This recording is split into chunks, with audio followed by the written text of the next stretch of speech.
Hey guys, Scott Adams here again. Um, Today I wanted to talk really quickly about industry events and relationships. So one thing I've learned in this space is really everything's about relationships. It's a really broad audience, where there's a lot of people involved. There's also a lot of different parties involved. Every time you do a transaction online, just credit cards alone is a four-party system.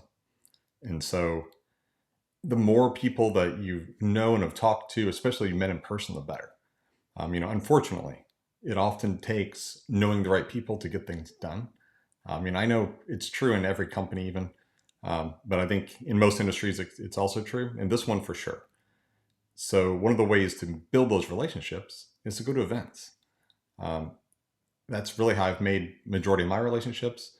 And the other thing to keep in mind is that things move fast. People change jobs, companies go under, companies start up, and so you want to keep those relationships strong and remember that the customer service guy today might be running a company in a few years, or it's even more pronounced in video games where at least I have a lot of experience.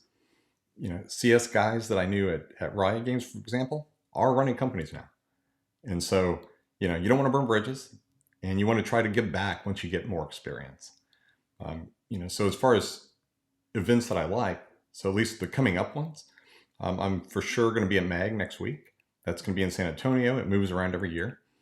I'm going to be speaking about chargebacks and kind of the whole ecosystem. And it should be a really good chat.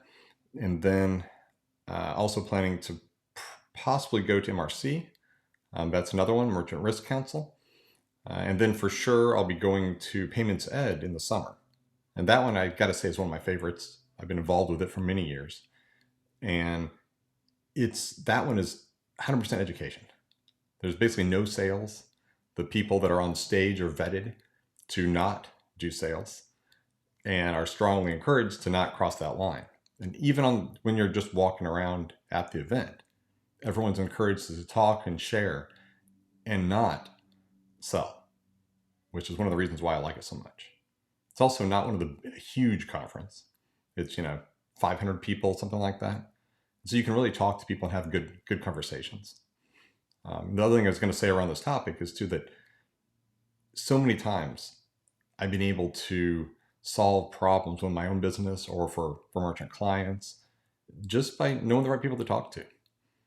Oftentimes people think, oh, I don't have enough experience to go to one of these events. But really, where else are you going to learn?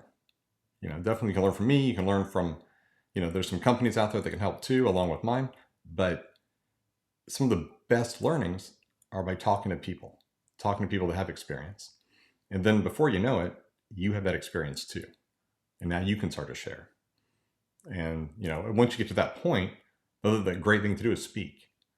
It's nerve-wracking at first if you're not used to it. But what I always tell people is just tell your stories. And you can also get some great speaker training out there. I've had quite a bit of it. A lot of people in the industry have. And I think it's one of the best ways to boost your career is to learn to speak. But yeah, so like I said, though, right now we've got Meg coming up next week. And also still this week, I've got my live Q&A. We're going to be doing that along with Mari at CMP Mentors. And so if you check out cmpmentors.com/live, you can check that out. It'll be Thursday at 1 p.m. Eastern. And we'll basically ask and answer. So, if people have questions, they can ask. We'll provide some answers. If we don't have questions, or probably either way, we'll do a little bit of education around what we call our 15-minute buyer window, where we talk about really just ways you can lower fraud, lower chargebacks, but also increase your lifetime value. So I guess that's it for today. I hope that's helpful. So thanks a lot.